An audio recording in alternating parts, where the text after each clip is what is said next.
Hello, I'm Venita Blackburn. I'm introducing Addison Ellis. He will read from his thesis manuscript shortly. I tell my students often to remember time in their stories, the present, the past, and the future. In our current present moment, there is a temptation and almost primal instinctive need to stare into the past and meditate on the future, leaving us nearly unconscious so we avoid mentally standing where we are for fear of being touched by the peril that surrounds us. Unfortunately, that doesn't do us much good. And in fiction, in stories, that just won't do it all. We have to channel something very old, something rooted in the earth, in our very being as a species that can exist and withstand harm, that can see reality, feel it, endure, thrive, and eventually dream again.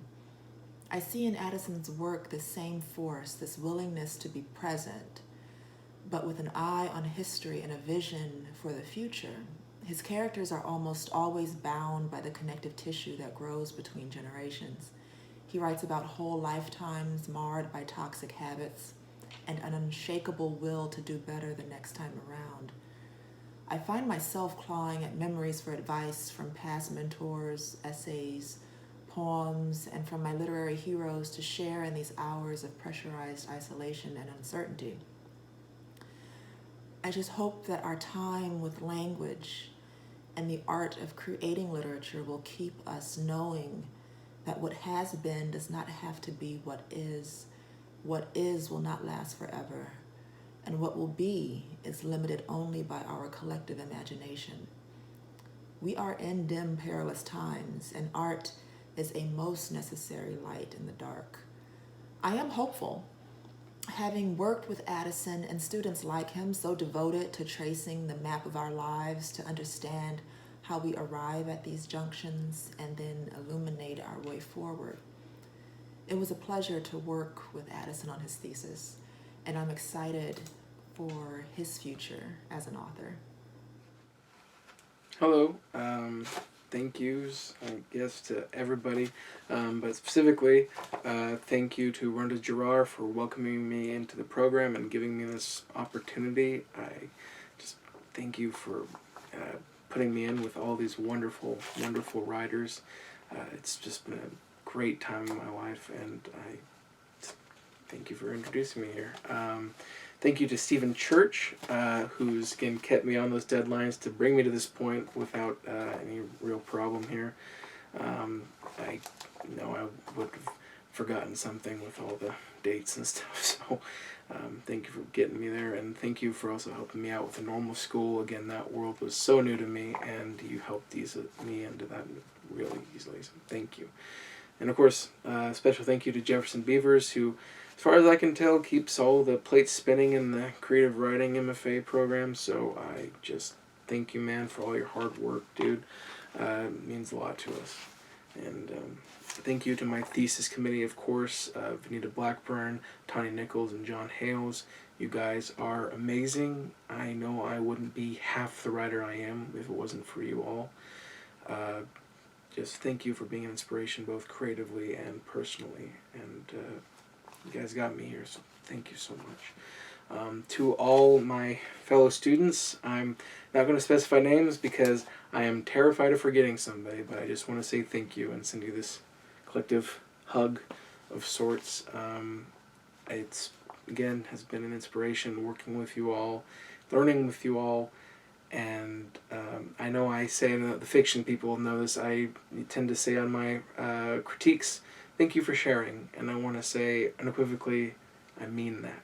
Just thank you for, taking that part of yourself and showing us, and then maybe letting us pick apart and then give it back, show it to us again. That takes a special kind of bravery and humbleness and just all outright and just beautiful creativity, and I just thank you for sharing that with me.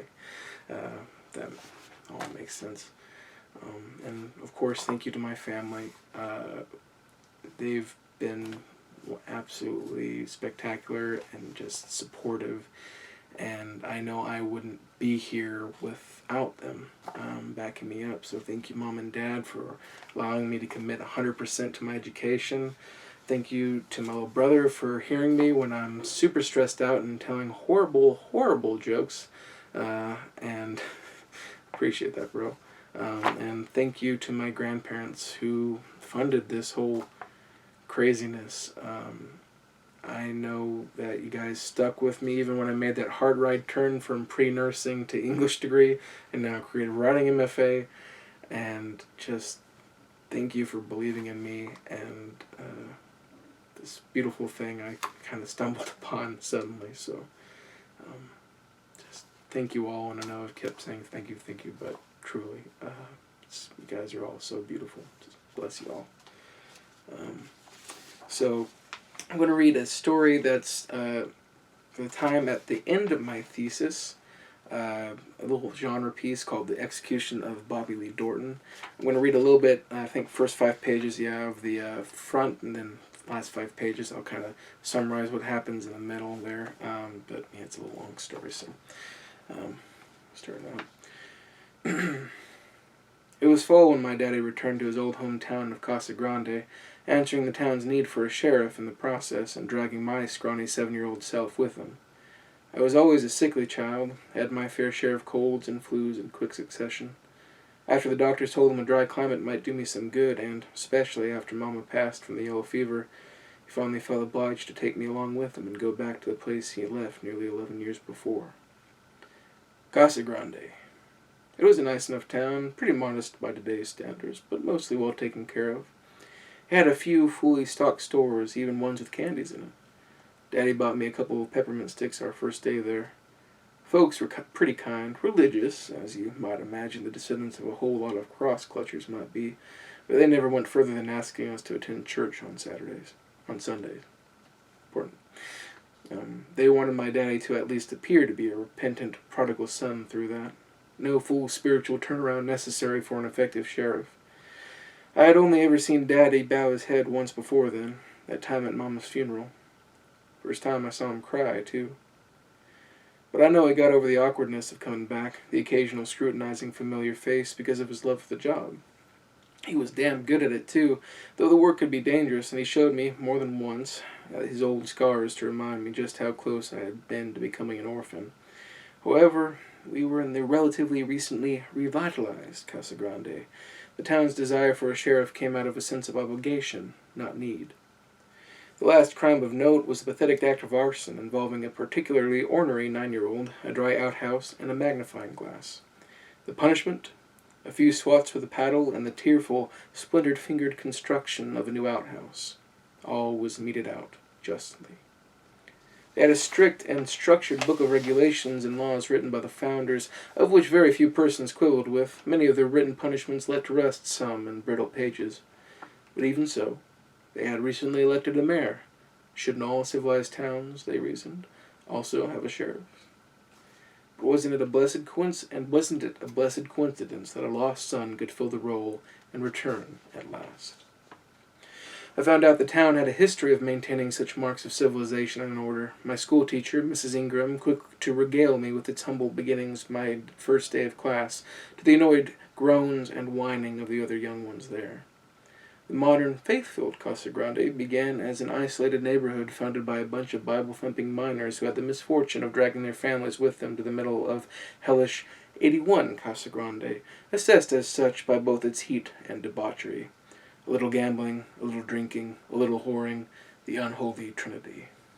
They upped and moved a little ways away to so-called greener pastures, which just so happened to be a nice rise about a mile or so from the cesspool.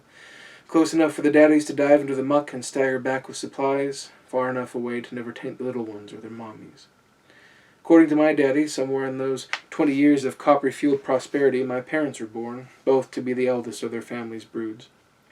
They would quickly learn that they shared a family infection of sorts. Their parents' belief that the teaching of God's discipline was only successfully delivered through hammering it into a skull with slaps and, sometimes, fists. He rarely talked about his or Mama's parents, only to tell me how good I had it in comparison. Didn't even know what happened to their folks. their family severing all contact when he and Mama eloped when they were about 15. We learned soon after we arrived that they left with a few other families after the boom in Casa Grande fizzled out and the fire of '93 claimed most of the town, save for, miraculously, the distant God-fearing neighborhood. Thus was the religious oddity's reclamation of the ashes, the town's salvation, and the transforming force of God displayed. By being untouched by flames, by turning to farming when all mining dried up, they conquered Casa Grande and began rebuilding little by little, but took its name. This town was not now going to be a house for the Father, for his children, protected, guided, and unspoiled. Yet one of my most vivid memories of the town was its edge, where, blistered, black skeletons of houses and stores remained. The mayor told us that they intended on clearing them out, eventually. While waiting until then, I spent quite a few days there, exploring unbeknownst to any adult, picking through the leftovers of lives, crunching wood, shaking the occasional building's frame while not being crushed by collapsing boards, somehow, and getting lost in the thick musk of smoke clinging to those ghosts of homes. It was really nice for me those first few weeks, settling in and running around somewhere new and unfamiliar. While I was pulling on pigtails, getting scorpions and tarantulas to fight, getting paddled harder than a river and trying to raise hell in that God-saved town, Daddy was helping with the weeds in older folks' gardens and shooting gophers in farmers' fields.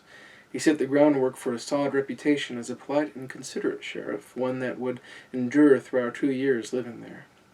The mayor and his recently appointed cabinet, which included the town pastor because, of course, remembered the little demon he used to be, but were outright impressed by this utter transformation, one that seemed to take place outside of their wonderful town, no less.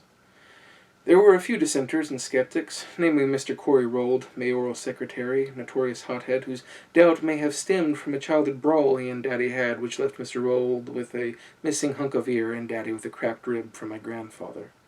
There wasn't anything much Daddy could say in protest, Mr. Rold being generally well respected for his ferocious advocacy of the church and being cousins with the town pastor and the prominent dry goods store owner, Mr. Packer, probably didn't hurt Mr. Rold's reputation none. However, the majority held faith for Daddy's genuineness of change and were affable, for the most part. Then word of my exploits reached his ears, as you might expect, and he gave me a firm talking to, and only a firm talking to, I think to both our surprises. There might have been more if he knew I was behind the pelting of Mr. Rold's outhouse with pig dropping.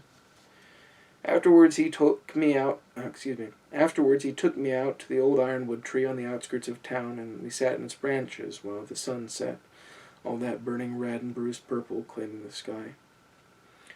"Your mama would want you to be a good boy," he said, never looking at me. "But I know."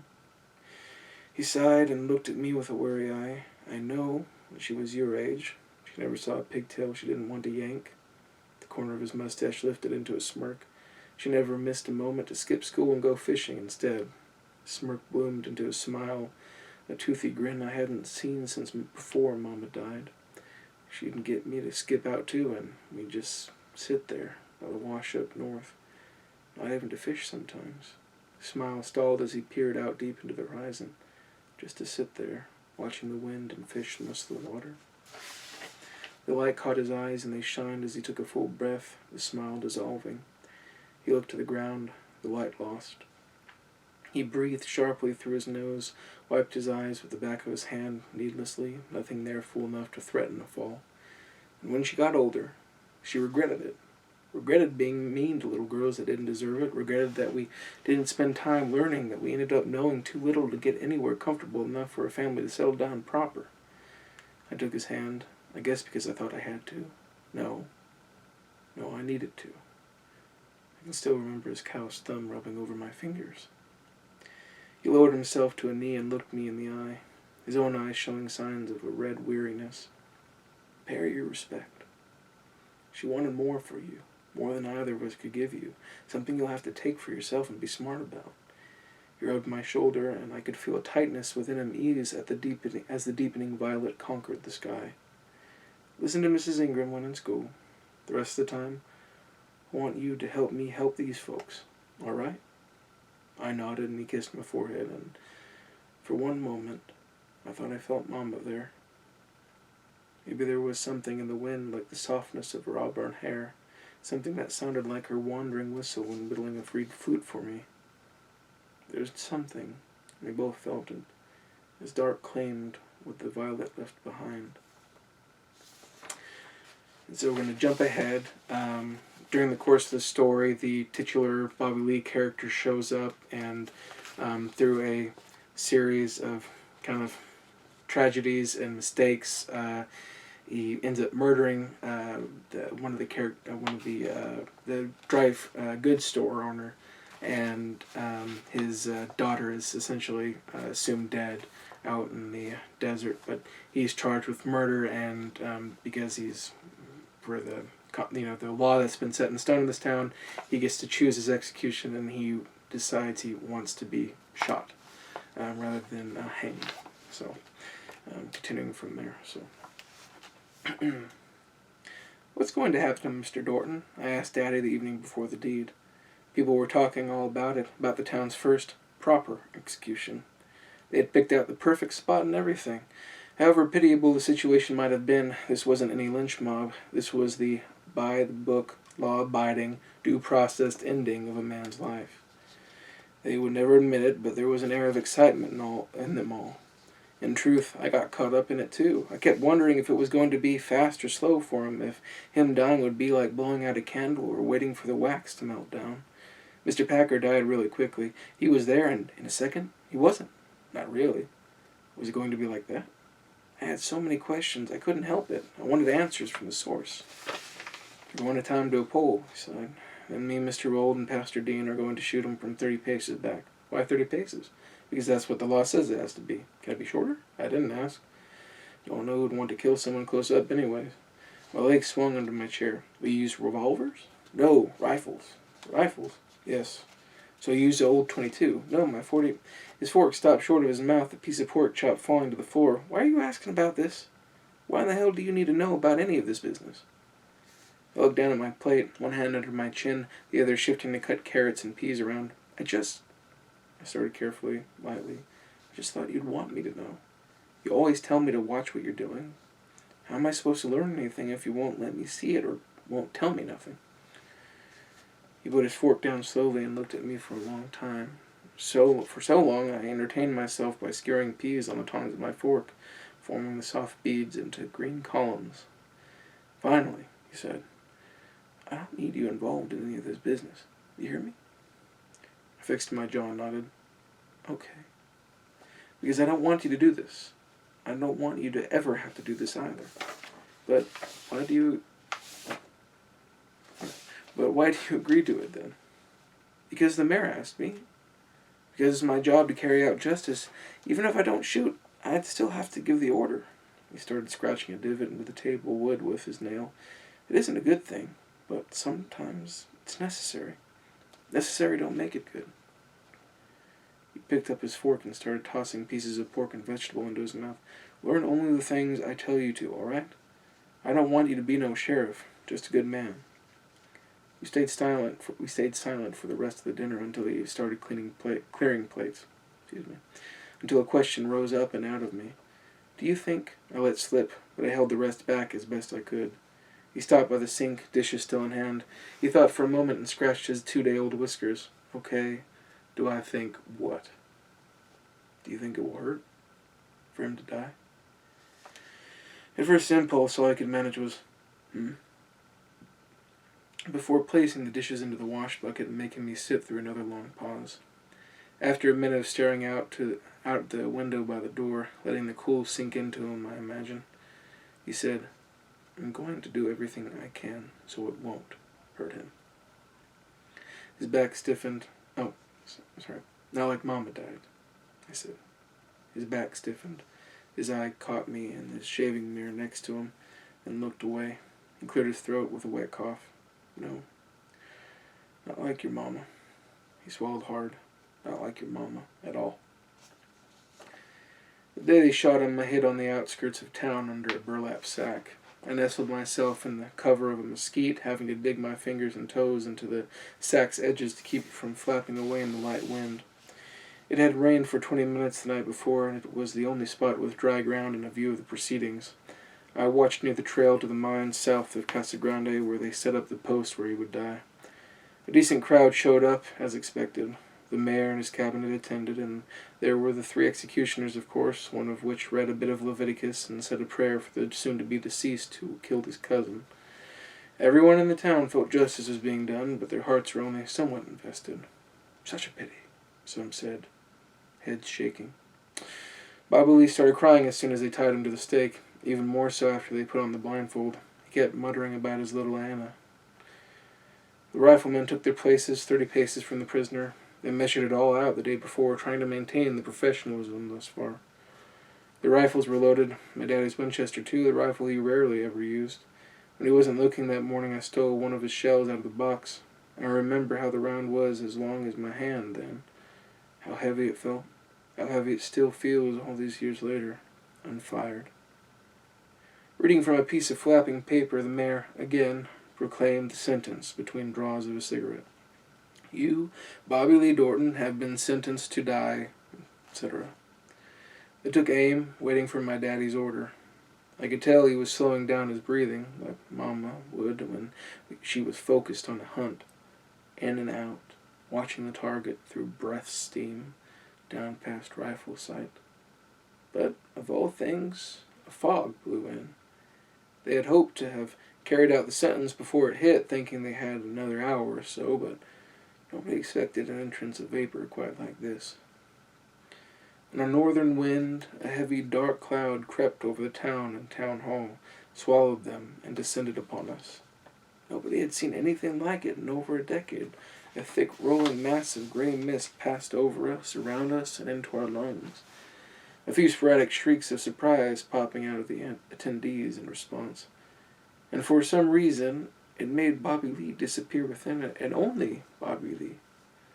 I could still see Daddy out there, the mayor and the rest, but the stake was a rippling blank wall. My daddy stepped forward, shortening that 30 paces a touch. He was stunned like the rest. He must have said something akin to, "By God," because the pastor quickly turned to speak, and Daddy just as quickly seemed to apologize. Then he called out, "Bobby Lee, you still out there?" The shaky and tear-choked voice came out, "Of course, I'm still out here, damn it. What do you mean?"